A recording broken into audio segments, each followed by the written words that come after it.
Happy Tuesday. Hey, cool gent. Hopefully, everybody is doing good and having a really good start to their week. So, I'm going to give people just a few minutes to come in the room. And we will get started. Y'all, I actually kind of slick forgot that the debates were coming on tonight. Until I was like preparing and I was like, oh. But hey, Helena. This is so weird. So my screen, okay, there we go. Maybe it's just going a little slow, but my screen was saying like 0 people. I'm like, what the heck is going on? But hey, Helena. Hey, Dan. Helena said Trump is doing a rally right now. Yeah, I didn't know about that either. Probably been a little out of the loop. But hey, Derek. Hopefully y'all are doing good. So yeah, I'm gonna go ahead and talk a little bit through the debates because, like I said, I kind of actually forgot about them. I don't know, but you know how that is or whatever. So I hear that what's her name? Nancy Pelosi is finally getting they're getting ready to turn the documents over to the Senate for the impeachment. And now I'm looking at this and I'm like, wow, kind of convenient how all of this is happening. At the same time, you have the debates going on tonight. You have the caucus coming up in Iowa. And I'm like, very interesting timing. When you have, people like Bernie Sanders that really needs to be, I assume focus on campaigning, is going to get tied up with stuff like the impeachment. So I'm like, okay then. Hey, Edward. Hey, Pilu. Helena said y'all already know what they're going to say at the debates or whatever. But I don't know. I can only take so much of it. So I'm going to go back and watch the highlights. And then if anything interesting happens, I'll talk about it. But if not, I won't. So that's how we do that over here. But yeah, y'all. So also I heard that Megan and people hate when people say this. Megan and her husband. Dang, I really just couldn't even. Oh, Harry. Prince Harry. That's right. Megan and Harry are moving to Canada. So y'all are going to have some neighbors coming up soon. Hey, Paul. Hey, Lavon. Y'all are going to have some neighbors coming up soon. The media, social media has been going into a freaking frenzy. Why y'all are so obsessed with these people, why y'all care so much, I just really don't understand. People either love to love this woman or love to hate her. I do not get it either way. I really don't. I honestly think the truth lady asked me this the other day, something about, if I was asked to do like mainstream media or something, would I do it? I'm like, possibly, but I would have to know, the stipulations. Can I still do my own thing? Are they going to try to control my dialogue? Do I have to sell my soul? Like, I need to know what kind of contract that I'm signing. But the more that I think about it and I look at like what goes viral and what people pay attention to, I'm like, I actually think I could do a very extremely outstanding good job if I was to do mainstream media, because I know what y'all are gonna eat up. and they do too. It just, I don't know, it just be funny to watch in real time. So I really just don't get the American obsession with this lady. But every time they still say her name, I'm sure the freaking tabloids are selling off the stands. Because y'all love to love or love to hate Meghan Markle. And me and my mom were actually talking about the whole situation, about them moving to Canada and stuff like this.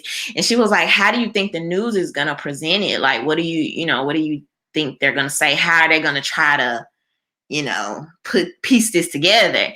And I was like, I really think they're going to go with the angle about Prince Harry being a rebel, being the different son, being a go against the grain son and all this. And lo and behold, saw the news. I was completely right.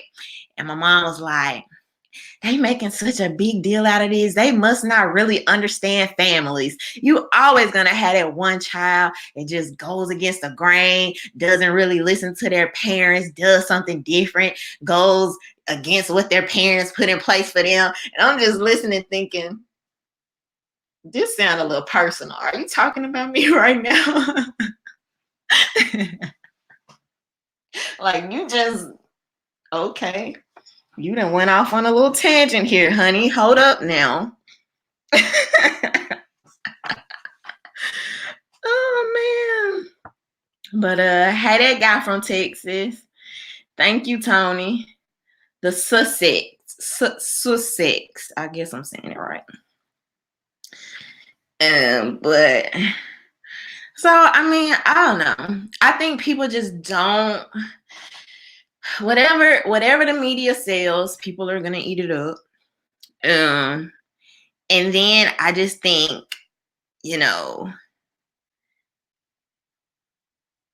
the way she was presented to us, and like people just don't like that whole idea of people just going against the grain.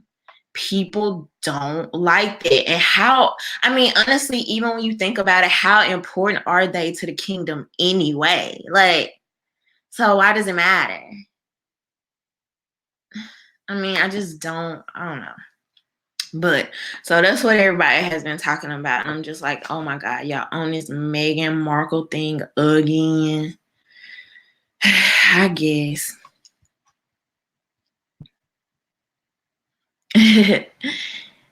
Eller said, I was a child too. Lavon said, I want a rebel. LL. Helena said, your mama meant you. She was so passionate when she was telling me. And I'm sitting there listening like, you slick, like dropping tea and telling on yourself right now, right?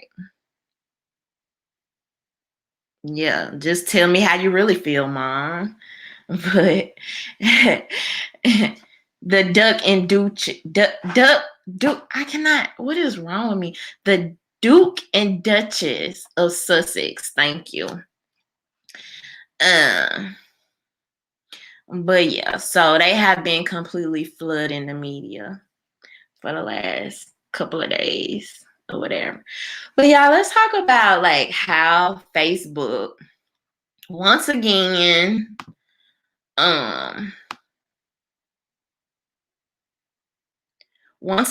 with the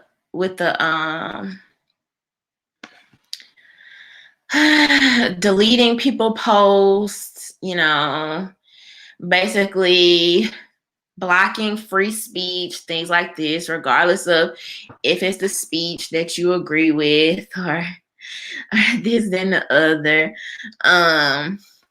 Once again, we have just Facebook doing it. So I want to tell y'all a little bit about this and talk about it.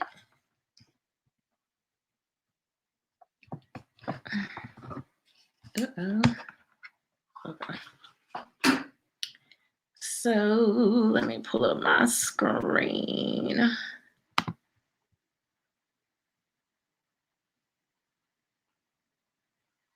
Oh, also, y'all, before I get in too far,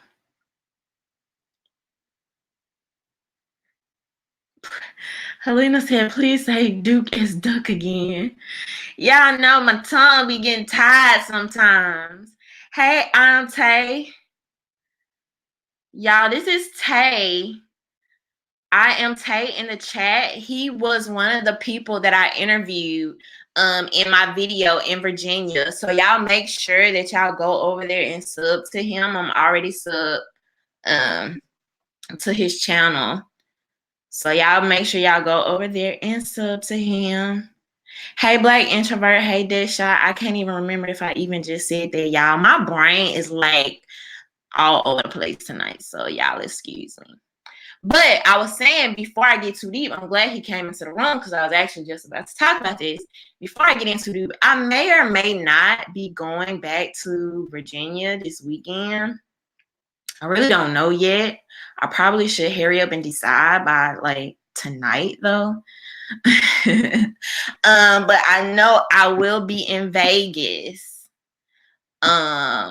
next week for a SHOT Show. So that's gonna be super freaking exciting. Actually, my first time going to Vegas as well too. So I'm thinking, I don't know if I'm gonna do interviews. I might kind of do like a vlog type. Oh, this is my day. This is what I saw. This is what I learned. This is who I saw and who I met type thing, whatever. So I don't know yet, but y'all just kind of keep an eye open for that. And yeah, if y'all want to see me do more content like this, please consider supporting me on Patreon, starting at $2 a month. Levon is telling me I need coffee right now. I think you can buy coffee for $2. I don't know. I don't really drink coffee, but maybe I should start based on Levon's recommendation.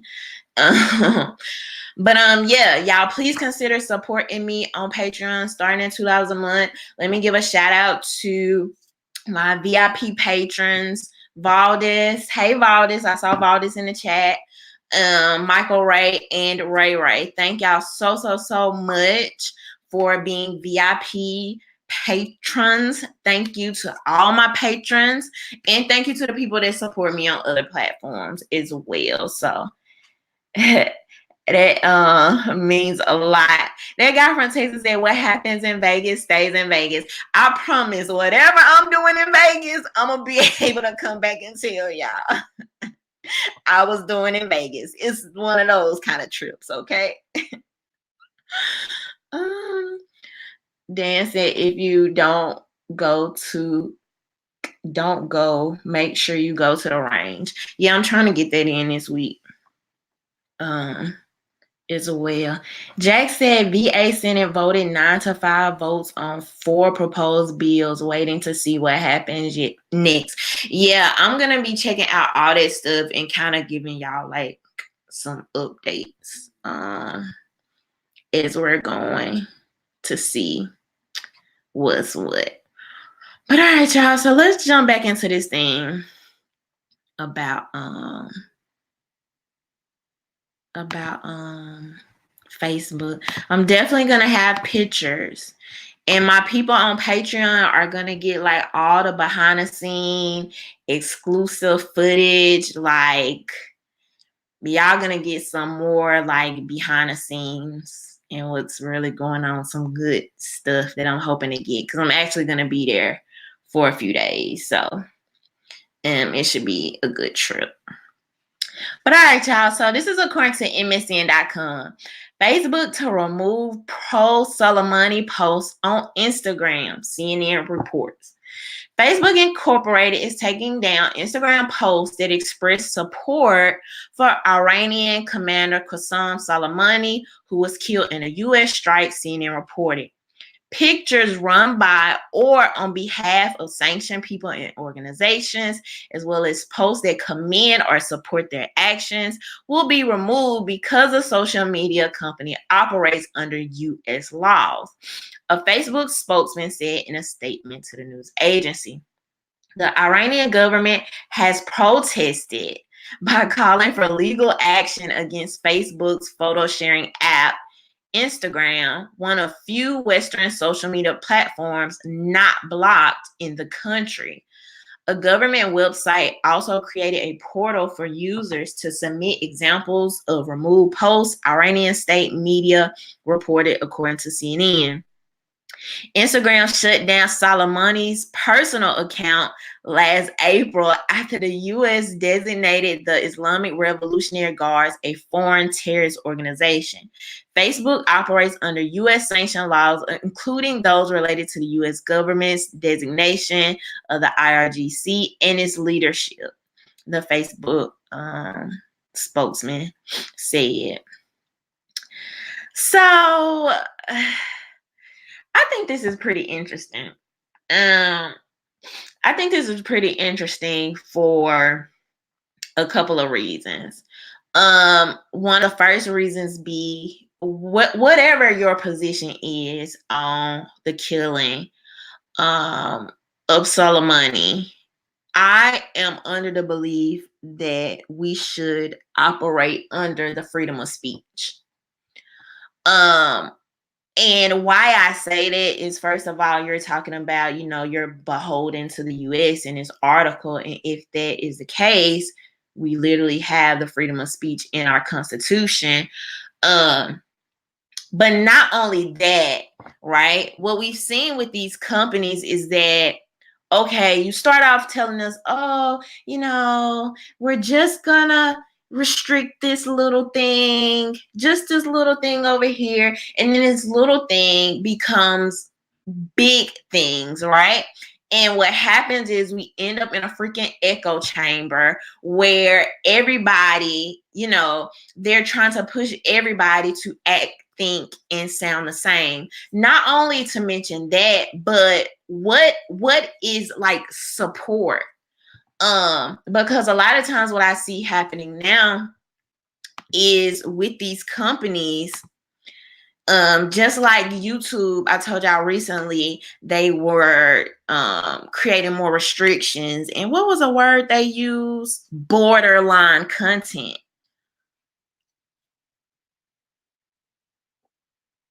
Like what does that even mean? You know what I mean? So that's where it's problematic when you are leaving these, companies to decide what is and what isn't favorable. And you may think it's completely freaking idiotic for somebody to support Soleimani, whatever that even means, okay? But we live in a society where we absolutely should question and evaluate our government. And so does that also fall under support? These are the questions. These are the questions that we need answers to. Like, what does that even mean? And I told y'all it's almost a digital book burning as well, because 10, 20 years from now, you will need to know that there were actually people out here supporting or not going with the mainstream narrative. We need this later on for even comparative analysis. Right? We don't freaking live in a bubble. And so if it's not, calling for some type of, I obviously don't, support, some type of violence or, calling for violence or anything like that. But I think we really need to come to grips to what the heck free speech means. And my problem is with these platforms, a lot of times this just ends up being very bad blurred lines, right? Because they tell us, oh, we're just going to restrict this. And before you know it, they're restricting everything. I have so many of my videos, y'all, being demonetized now recently. Like majority of them.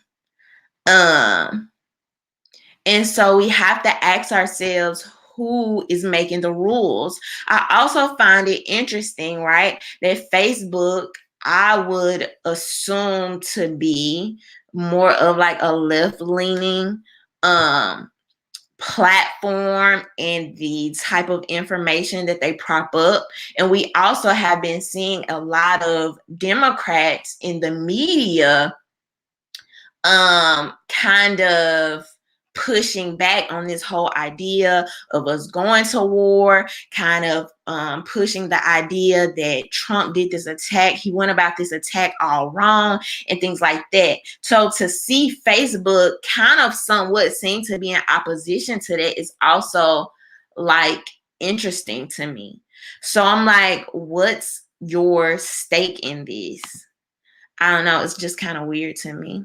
Valdez said Iran is a police state, or to put it another way, no guns for private citizens. Thank you, Valdez. And that's something that we certainly don't want to be. That's why I push against the whole freaking all this gun control thing like so hard, because I do not trust this government. This government hasn't done anything in particular that just shows me I should completely, fully, and wholeheartedly trust them without question. They have not proven themselves to me to do so. And so therefore, most of the things they said they were going to do, they said they were going to fix, that just has not been the case. So to put myself in a position where, I'm not ready to defend myself, whether it's from the man down the street because the laws are horrible, or from the actual government, either way, I want to be prepared. And people will be like, it just cracks me on. People be like, how you gonna protect yourself from the government anyway? They'll just drop a bomb on your neighborhood, or I don't know, they'll say something, crazy like that. And I'm like, I'll die trying to defend my life. Like, that just makes sense. If you have the ability to defend your life, statistically, you have a better chance of living. So you don't fail to prepare just because something could happen. Like, that literally makes no sense. I'm not gonna not lock my doors at night because somebody could burst through my window. Like, so I don't know.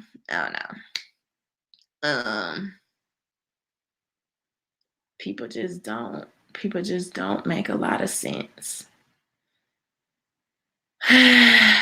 People just don't make a lot of sense to me. So that's that. But yeah, it's so many like protests and everything like going on like all over the place. And a lot of these citizens, they do not have the ability to protect themselves like we do. And looking at history, why somebody would want it any other way, I just truly wholeheartedly like don't understand. So, but I just thought this is interesting. I'm like, I don't know with the Facebook thing, but we'll see what happens. But all right, y'all. So let's get into Bernie and Warren. So it begins, y'all. The juicy stuff.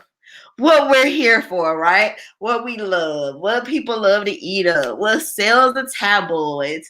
Here the smears begin. The gloves are coming off.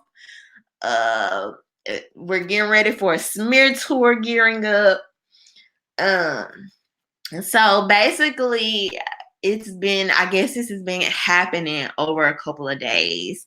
But supposedly Bernie has been going in, or allowing his staffers to go in on Elizabeth Warren. Supposedly, allegedly, he said a woman could never win. I don't know if he said the presidential nomination or even like just the Democratic nomination. And so, of course, Warren comes out and responds. And I'm like, these people are so funny to me. Okay, let me show y'all this. Let's take a look at this article.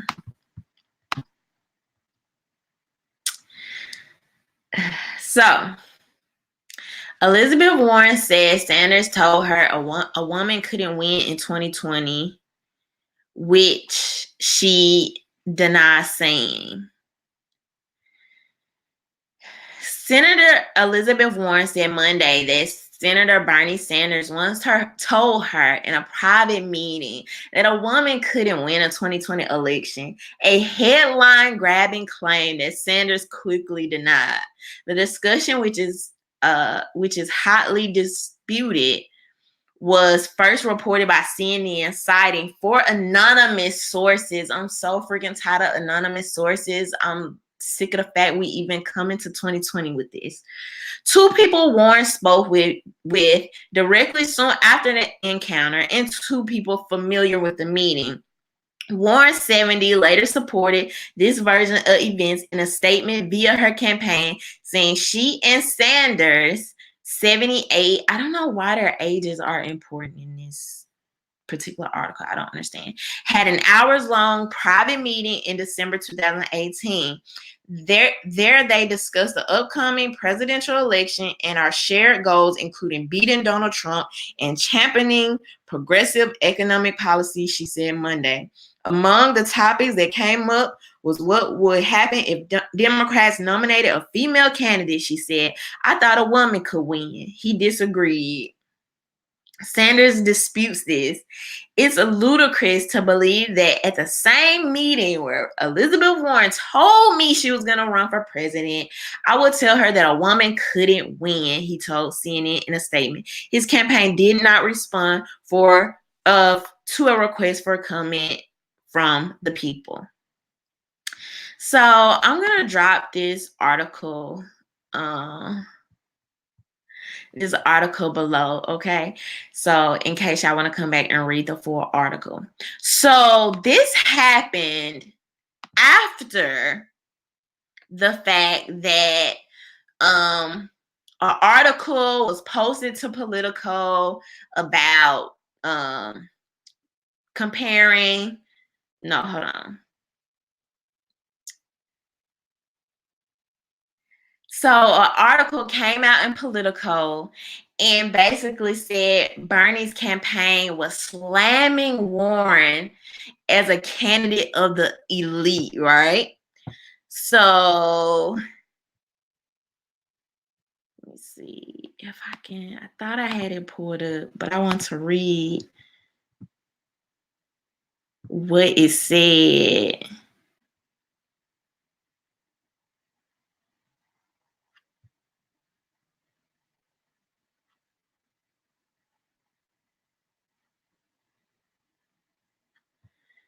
I can't find exactly what it said, y'all. I thought I had it pulled up, but it basically says something to the fact that Elizabeth Warren doesn't bring in new people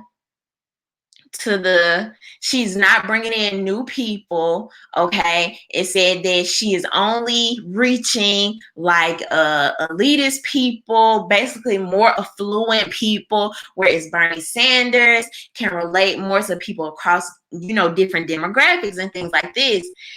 And I'm like, did he lie? First of all, I mean, did he? There's nothing particularly exciting about Elizabeth Warren.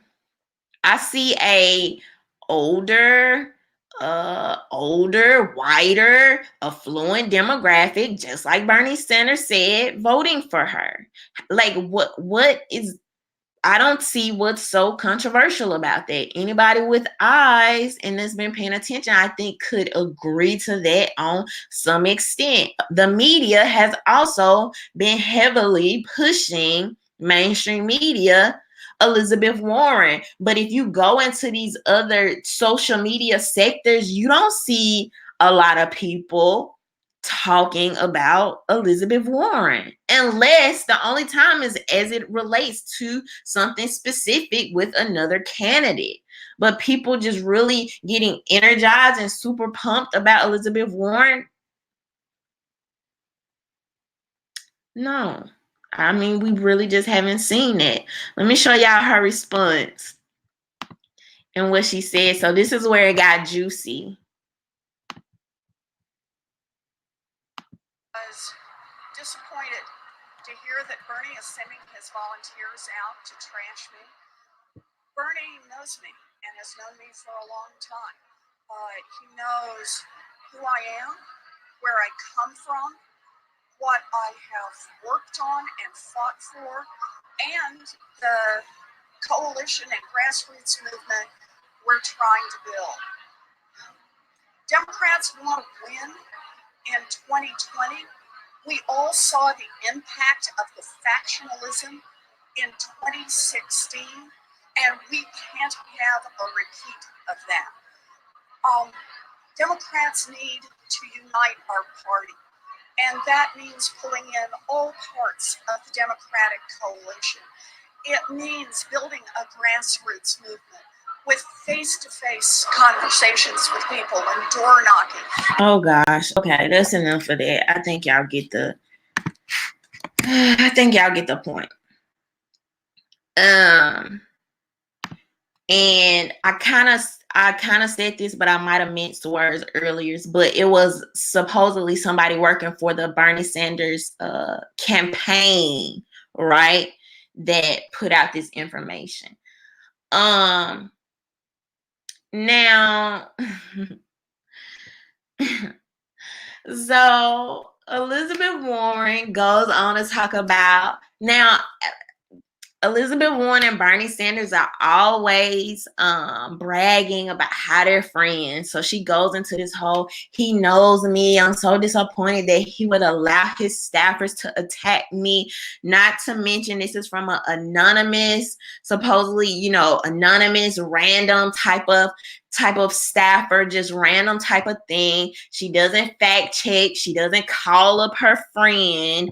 Okay, she just jumps in front of the cameras. Oh, he's smearing me. I'm so sad he was allow his staffers to smear me, this and the other. And then she tries to create this idea that the DNC is supposed to be so freaking kumbaya, this and the other, when it is obvious to the whole world that if in fact that this wasn't planted by the Elizabeth Warren campaign, she's certainly, right, eating it up. She's certainly eating it up, and she's now using this to smear Bernie. It's so freaking obvious, right? Because then a couple of days later, she comes out with I was with Bernie, and I think she said, like 2016, and he said that a woman wouldn't be able to win a nomination. You think we believe that? You think we believe that? The same man that went out and campaigned for Hillary Clinton after the way the DNC did him, the same man that said he voted for the crime bill just because it was a part in there for some type of protection for women, the same man that's always pushing like feminism and backing women. Like, I don't think most people believe it. It's highly unlikely. And even in the event that Bernie Sanders, let's just say hypothetically, he does believe that, to think he would say that directly to Elizabeth Warren just does not make sense to me. It makes absolutely no sense. What's the chances of that? Like, I just completely do not understand it. And so you start to ask yourself, where are these smears coming from? Why the smears all of a sudden? Oh, Senator Bernie Sanders is rising in the polls. That makes sense. Why just before the debate coming up tonight, Exactly, Jack. Jack says she is still trying to be newsworthy, I'm guessing. That's exactly what it is. That's exactly what it is. And I don't even necessarily think it's a level of newsworthy, right? Because the mainstream is already pretty much pushing Elizabeth Warren. But I think it's more so to garner some type of social media frenzy. I'm going to talk about that a little bit more in a minute. Sanders surges ahead of Iowa caucuses. Senator Bernie Sanders is rising in the polls ahead of Thursday's pivotal debate in Los Angeles, reestablishing his standing in the, oh, this is the wrong article. No, is this the right one? Same information, y'all, but with the Iowa caucuses less than 50 days away, Sanders, who electrified liberals over the course of his unlikely challenge to former Secretary of State Hillary Clinton in the 2016 Democratic primary, has at times been treated as an afterthought in the 2020 race, which has produced a rival on the left in Senator Elizabeth Warren and a new Democratic start in South Bend, Mayor Pete. But party leaders and the news media are taking notice now that Warren has slipped in the polls. Buttigieg is sustaining attacks from every direction, and questions linger about whether former Vice President Joe Biden can go wire to wire as a front runner. Sanders appears to be hitting his stride at just the right moment, surging past Warren and cutting into Biden's lead in new national surveys. Is it all making sense now? So you have this debate coming up, which is tonight. You have the Iowa caucuses coming up, which they're going toe to toe. And so what does Elizabeth Warren do? She pulls the sexism card. She pulls the sexism card. I'm surprised she didn't say racism, with her being part Native American and all. But what other way to garner the attention of social media? Y'all know I always talk about trigger words. We love the trigger words. We're either it's gonna be one of those reactions from people. But either way, we're gonna do this. Either way, whether we hate it or love it, we're gonna be talking about it. So she throws this out here. Oh my God, Bernie is really a sexist, right?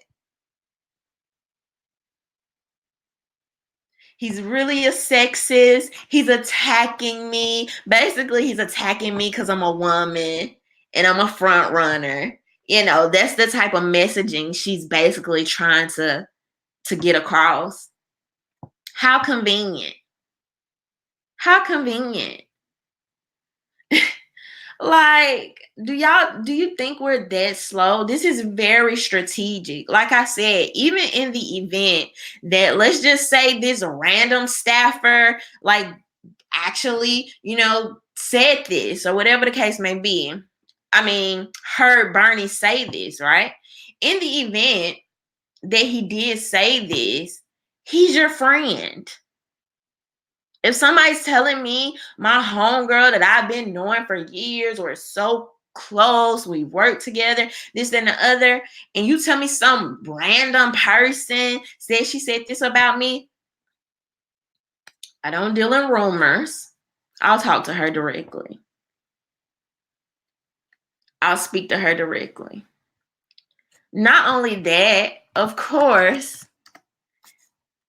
your girl, Elizabeth Warren, came through with the campaigning.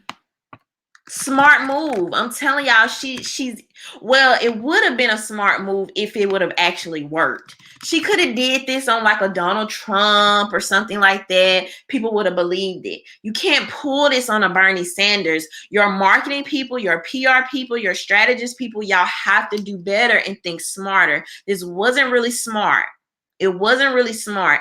It got you buzzed and to be talked about going into the Democratic debate, but a lot of people don't believe you, and you can take a hit for this. So anyway,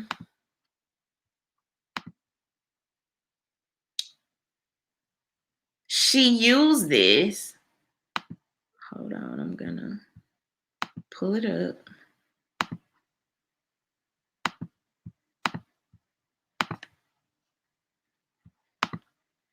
So she goes and used this for more campaign marketing. Like I said, it would have been smart in other instances if she would have thought it all the way through. But obviously she didn't. So right following after this, she sends all of her people in like her email cuties, right? Like all the Warren supporters. Last night, we got some disappointing news. Bernie Sanders' campaign is instructing volunteers to dismiss our broad-based inclusive campaign by saying the people who support Elizabeth Warren are highly educated and more affluent people.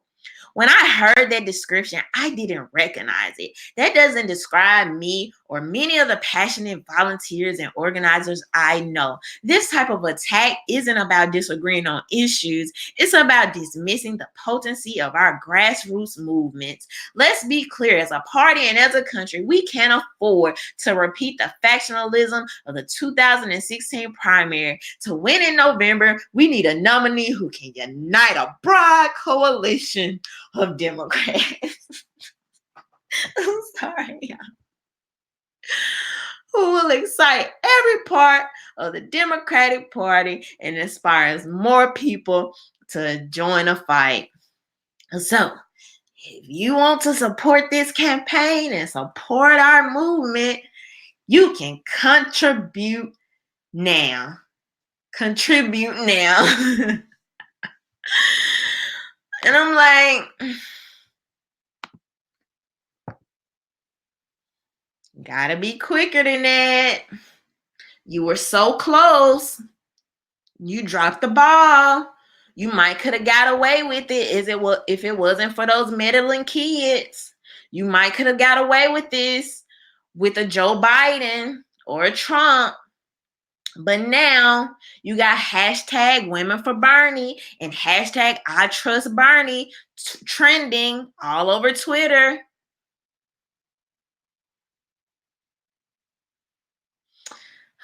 Boy, I tell you. But yeah, this is where it's headed. So this is only the beginning of the mudslinging. It's going to actually get worse as we go deeper into 2020. Y'all are going to see a lot more of this. Some lines are going to be drawn in the sand. You're going to see some friendships kind of go awry until they get behind the scenes and do how they do again. Y'all know how that is. But I'm like, girl, I can't believe she pulled a sexism card on Bernie. That is just so funny to me. But that shows you where we have gotten as a culture, man. Because people automatically know if you say certain things, the media is going to suck it up and you're going to be trending. Now, the problem is whether it's going to work in your favor or not. It doesn't always work in your favor. Sometimes it works. A lot of times it works. Sometimes it does not. Okay? A lot of times these things backfire. So, I don't know. She should have just thought that through. So I'm sure they're going to be asking questions about it tonight at the debate. But we'll see what happens. And if so, I'll be addressing it again. And we'll see what happens. But I said, man, your girl Elizabeth Warren out here making Hillary Clinton moves, boy. She getting cutthroat with it. She ain't playing with y'all going into 2020. She said, I'm about to win this thing. I don't care what I gotta do. So, but all right, let's jump into this last story. before I hop off. So the Olympics going into Tokyo has banned any kind of protesting. So this is according to Yahoo.com. No protest at the 2020 Olympics. Megan Rapinoe says she's protesting anyway. Yeah, we'll see. The world is gearing up for the 2020 Olympics, which is set to be held in Tokyo. The athletes are working hard, sponsors and media are putting in the final touches, and the Olympics themselves are making changes too, specifically banning any protests at the 2020 Tokyo Games. And not everyone is thrilled about this move. There's no question these past few years have been highly political. There have been several high-profile protests by multiple groups, including athletes, and the Olympics is doing what they think they need to protect athletes and attendees of the games. Last week, the International Olympic Committee published their new guidelines on precisely which type of protest will be banned at this year's event. According to Sports Illustrated, the Olympic Charter's Rule 50 prohibits athletes from making a political stand in the field of play, but they can still share their political opinions on social media or in official media settings. More specifically, the IOC further denied what they say is a protest, including things like no hand gestures with political meanings, no disrespect at medal ceremonies, and no taking a knee. This is not likely going to sit well with everyone. And one athlete has already spoken out and said she's going to do what she needs to in order to change the world. Oh, boy. Megan Rapinoe, the decorated U.S. women's soccer athlete who helped the team win a World Cup, posted a message on her social media on Friday in response to the IOC banning protests. So much being done about the protest, Rapinoe writes, with an image attached showing hands with fists in the air. So little being done about what we are protesting about. We will not be silenced. So this is her reaction. You know. So y'all know she has spoken up before. The girl say she's trying to change the world, man. Y'all can't stop the movement. Oh, boy.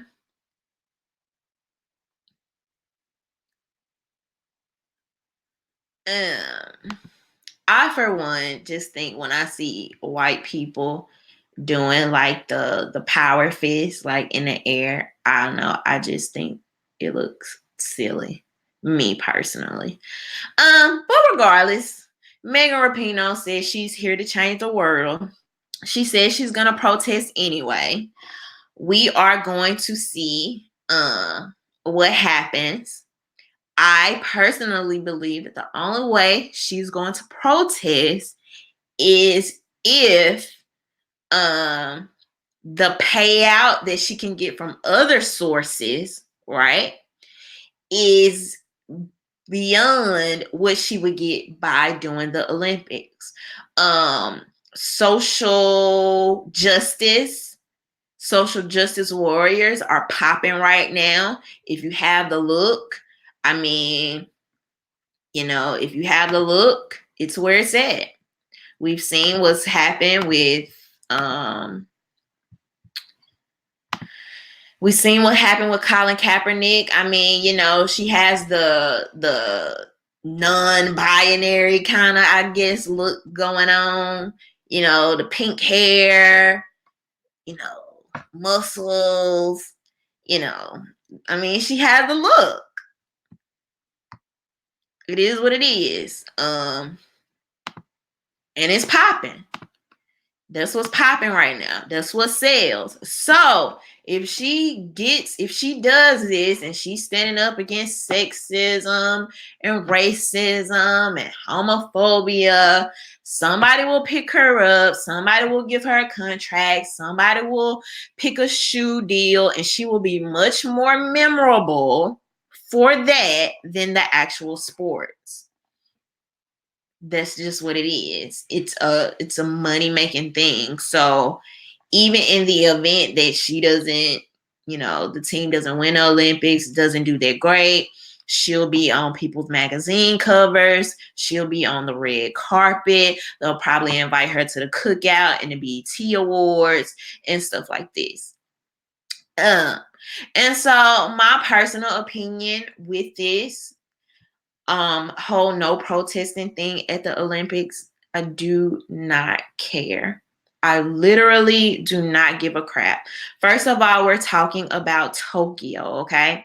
In Tokyo, people have to remember that America is America, and American issues, though you see racism, sexism, homophobia, misogynistic, Islamic phobic, and xenophobic, and all these other isms, right?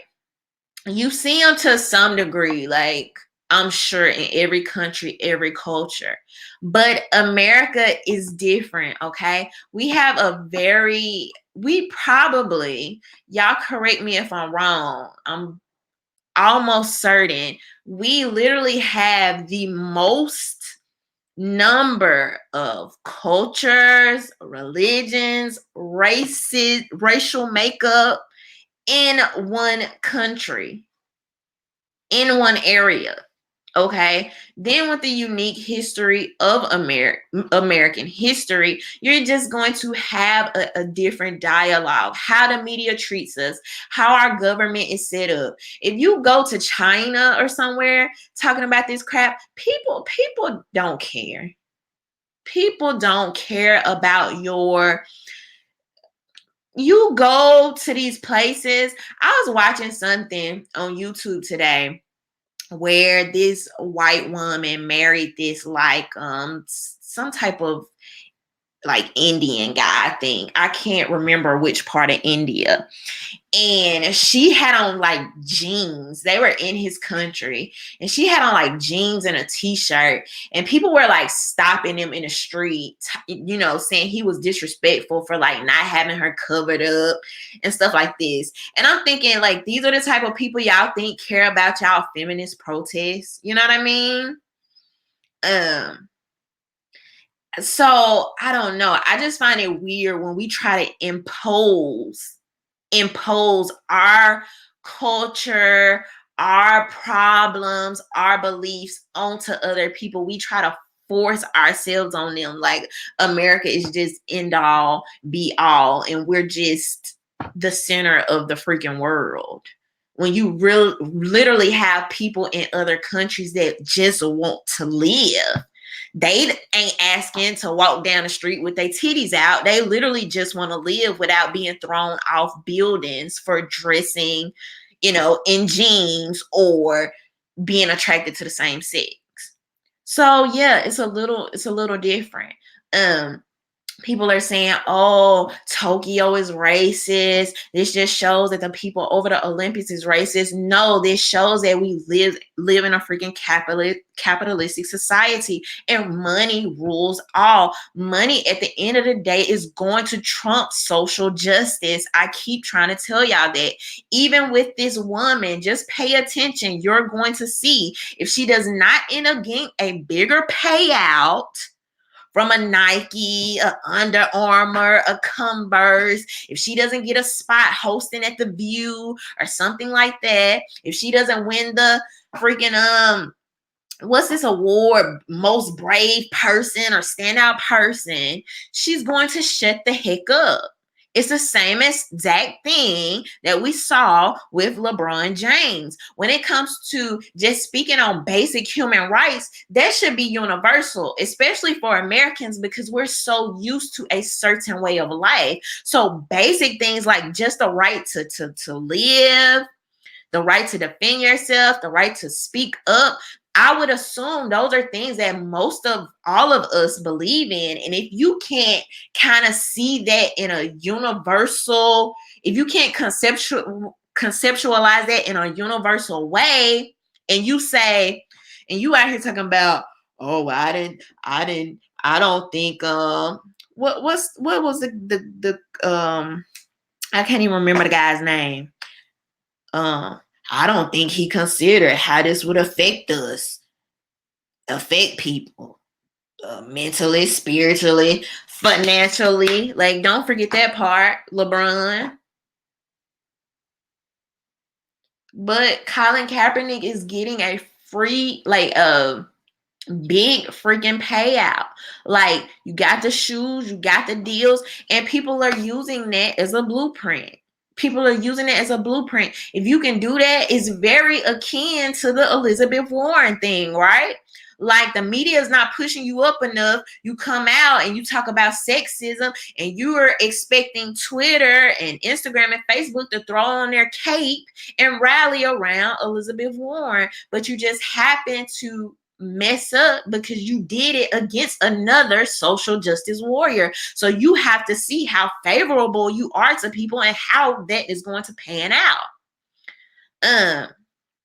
So yeah, in a lot of ways, they're like, we not doing that whole Kaepernick thing here. Like, it's about money. Cool. Like, you want to talk, you want to be the stand-up person. We all cool with you doing it on your Twitter. If the media asks you questions, by all means, but just don't bring that on the podium. Just don't bring it up here. And I'm sorry, I'm not offended by that.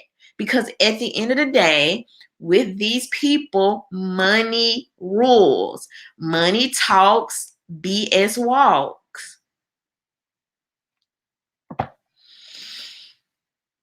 That's just what it is.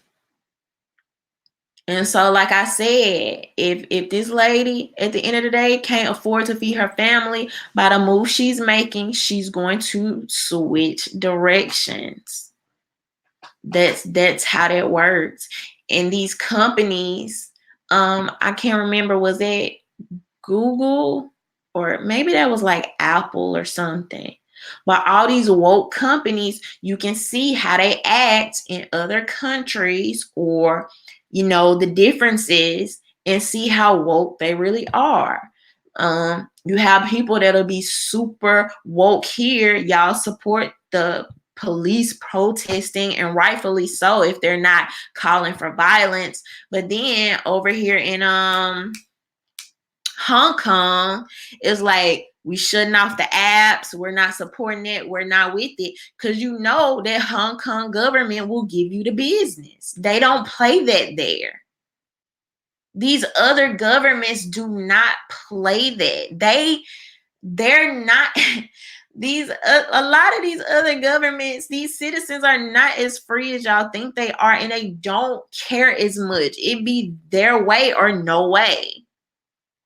And so when people can see that, I swear to you, you'll be able to rest a little bit easier at night, and you'll be able to kind of put things more into perspective and see how people really be moving out here. Because when you see people start moving and floating around the money and what's trending and what's popping, everything else will start to make sense. I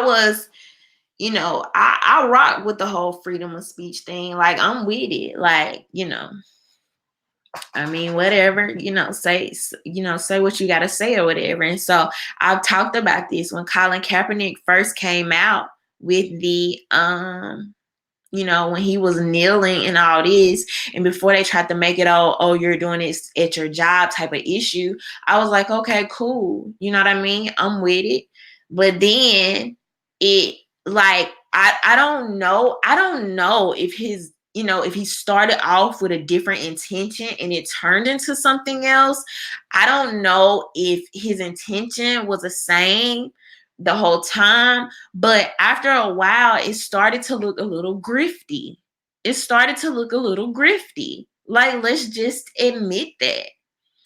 And to me, like, I have questions. And then I've also talked about, you know, if you wanted this to be for attention, right? Like, you wanted to call attention to this police brutality issue. Why help feed into the media frenzy of making it an issue of contention, of a issue of contention, when really police brutality is actually a real thing? That's a real thing. Police overstep is a real thing that needs to be challenged. It needs to be looked at. And so I don't know. It just started to be a lot of sense, that stuff that wasn't making sense to me. And we literally live in the age of networking. Like, we are in an age of people linking up, like, just for no reason, just to do stuff and make stuff happen. People collaborating and working together, social media personalities, influencers, people meeting up, collaborating. And so my thing was, I always felt like, with the whole Colin Kaepernick thing, okay, if you really want to be this, you know, person, like, do it for real. So it started off as a to call attention, but I'm like, you got the attention, the world is looking at you, you have the perfect time.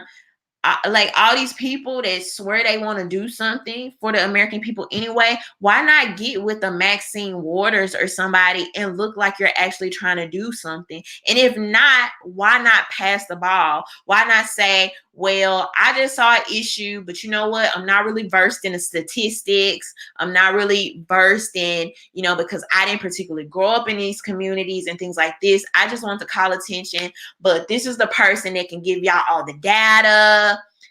This is what it's about, you know, and I think we can work with these people to resolve the tension and issues in these communities of what's going on right now. I would have totally been rocking with that. Like, I'm cool with that. Like, let's talk about it. Let's actually do something. But it's literally like, if you walk into a grocery store and it's a freaking puddle of water, and you tell somebody, you say, hey, it's literally a puddle of water right here. Somebody could slip and really hurt themselves on this water. And they just go grab one of those little yellow signs and just put it there. And like, nobody ever comes to do anything about the water. Like, I just kind of feel like that's what happened with that. So this lady talking about Megan Rapinoe, talking about she's coming to save the world, change the world.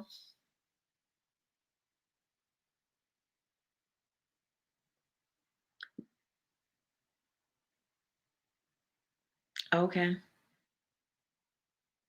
We'll be waiting. Like, I'm so over, y'all. I'm 100% over symbolism and platitudes. Don't let my negative attitude rub off on y'all or make you feel some type of way.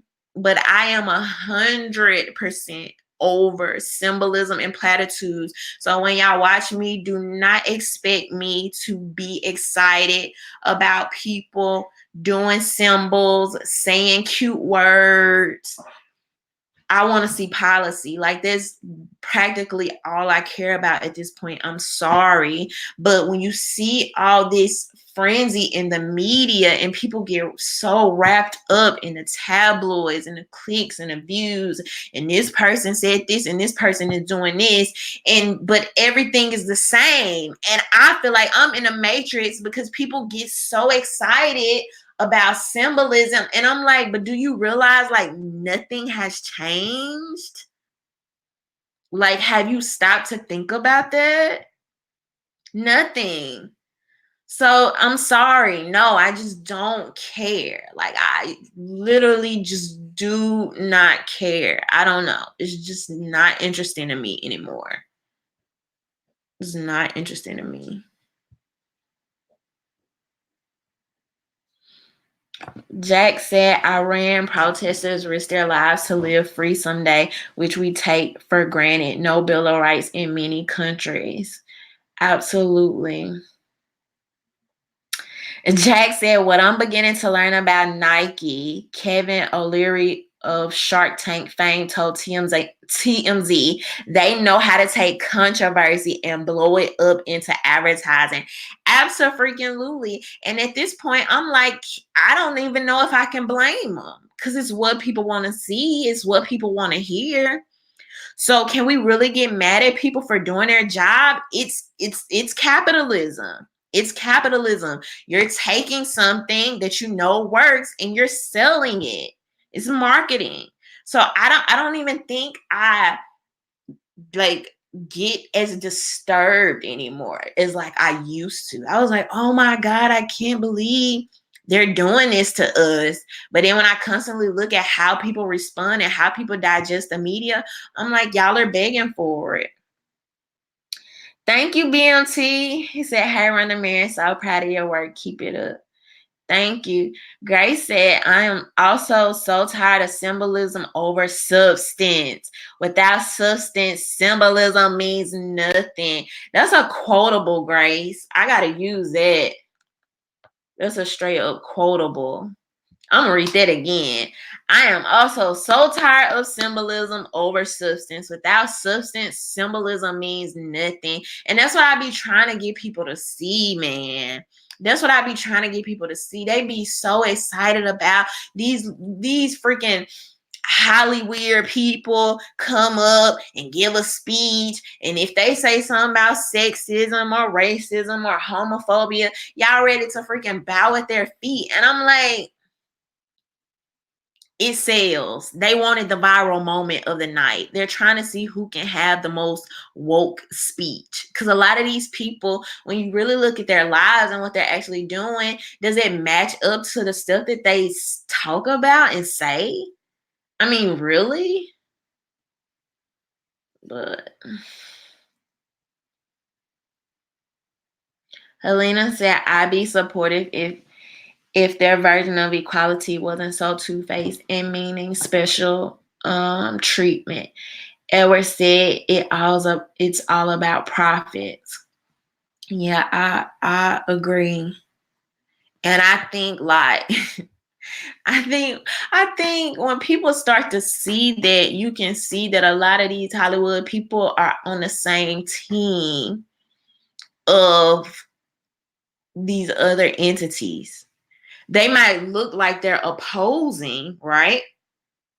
Because it's, I guess, supposed to be the woke company or the woke entity against the non-woke or not as woke company or entity. So they may look opposing, but oftentimes, it depends on who their demographic is and the money that they're trying to make. I mean, that just is what it is. But yeah, so. But if y'all like super wrapped up into symbolism, if somebody, taking a knee or throwing their fist in the air just overwhelms you and makes you melt inside and gives you butterflies, I mean, I guess by all means, whatever. But at the end of the day, that doesn't do anything for me.